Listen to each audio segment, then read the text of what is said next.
spiritual life of contemplation. Yeah, I just wanted to follow up on the line that Al was pursuing. Okay. Perhaps I shouldn't, but I wondered, as you answered, Al, why we couldn't inflict pain while reading the book of Job to somebody or exhorting them to accept their suffering in much the way that the drill instructor says, no pain, no gain, think of why you're doing this and all that. And then it seemed what you would be doing isn't what the sages would do, because what you're doing and inflicting pain would be accompanied by this exhortation. Now, I take it that your response is, well, people who have the authority to do that occupy positions of which they're relatively few. That's those positions of authority are not common. But maybe that's a shortcoming in the way we've set things up. Maybe there should be positions of spiritual drill instructors, and maybe we all should have them. I mean, why not? Well, there are certain type of people who have advised that this be the case, and I suppose that even today you find a great many spiritual writers who suggest that we all should have spiritual directors. Okay?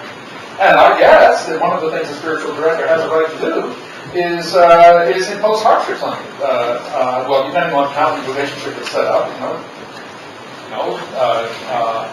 enjoin you to fast for 3 weeks, 3 months, whatever. So it's not as if that kind of thing is unrealistic. And I think you can have relationships formed, okay, that in fact do have that feature to them. I don't think that that's impossible.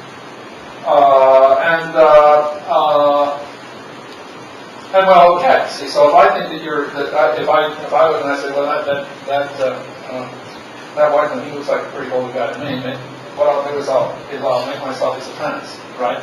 And then I form a relationship with you where I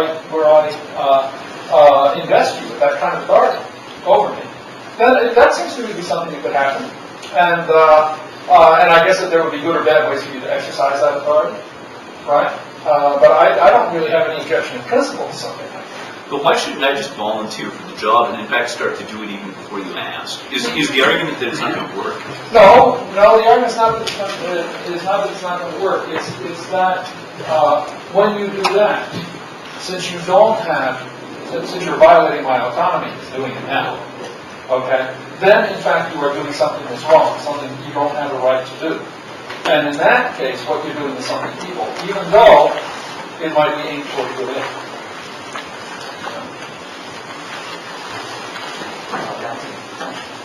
Hi. This is it's troubling from a theological perspective in many ways, and in terms of I guess what you call gratuitous suffering. It seems to me that the problem of suffering in God isn't so much that there is some suffering in the world.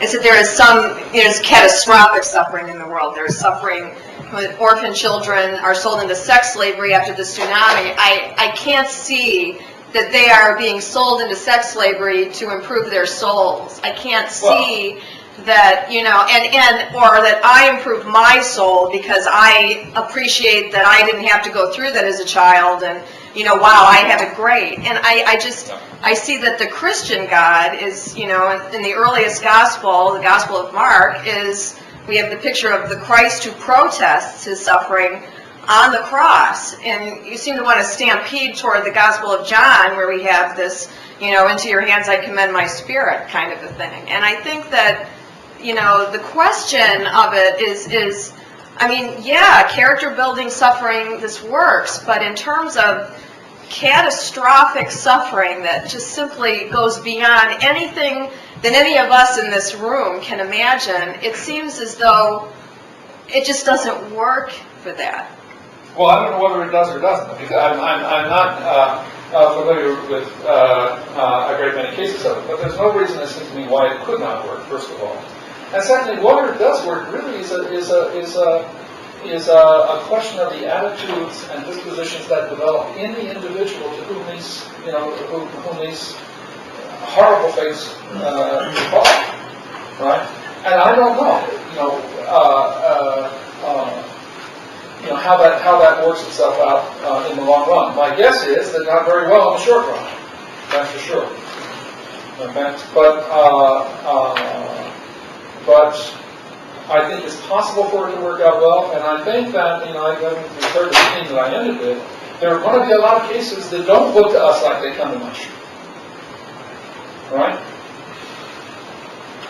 And in some cases, in some situations, they may turn out to be goats. Right? Much as it may seem that it's not their fault in the beginning. Okay?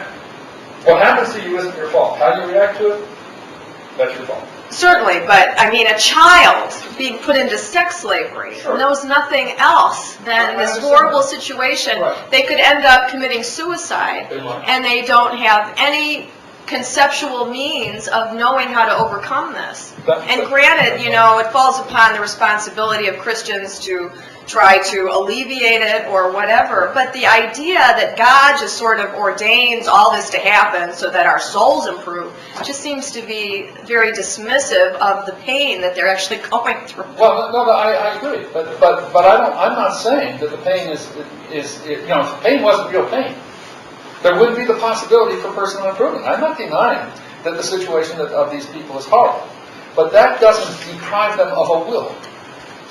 And what they do with that will is still up to them. I think you're also not saying that human collusion with evil is God's will. Selling children into sex slavery is a whole other question, and that's not part of God's plan for these children. I think you would say that. I have to say this. I would say that. I would say that it is part of his plan for those children. That it is part of the plan or not? Absolutely. It's part of God's plan that these children be sold into slave slavery. Absolutely. Okay. I guess that's the thing that theologically I just cannot. If it were not so, can't God would reconcile not be a that at all. sovereign God. See, I'm with Ivan Karamazov then. That God is not a God I want. Well, perhaps not, but that's the God you've got, because He is in charge of things. Oh, well, I guess that's maybe another conversation. Is God really in charge of things? Yeah, He is God really in control of this world? I want to defend the theodicy. Look, here, let me tell you what I want by way of theodicy. When it comes to divine sovereignty, I want it all. And if I can't have it, I'm going to lose interest in that God that doesn't have it very quickly. So that's how you lose interest in God. Right. So, yeah, perhaps we were going to answer this question. Perhaps I missed it because of my 40 minutes. But imagine that the biblical figure of Job would adhere to your point of view. What would his appropriate response be to the holy evil he is suffering? The appropriate response would be, I think, he would reason, well, currently I'm living in the best world that is possible. he tries to go along with that for a long time. So he would have to admit, well, if it's not my own fault, if I can't change this, then it's God's will that it happens to me, so I have to accept it. What is Job doing is rather the opposite. He complains and he curses his Finally, he does. And what does God say at the end of the book of Job? In opposition to his friends, God says, well, Job has spoken rightly of me.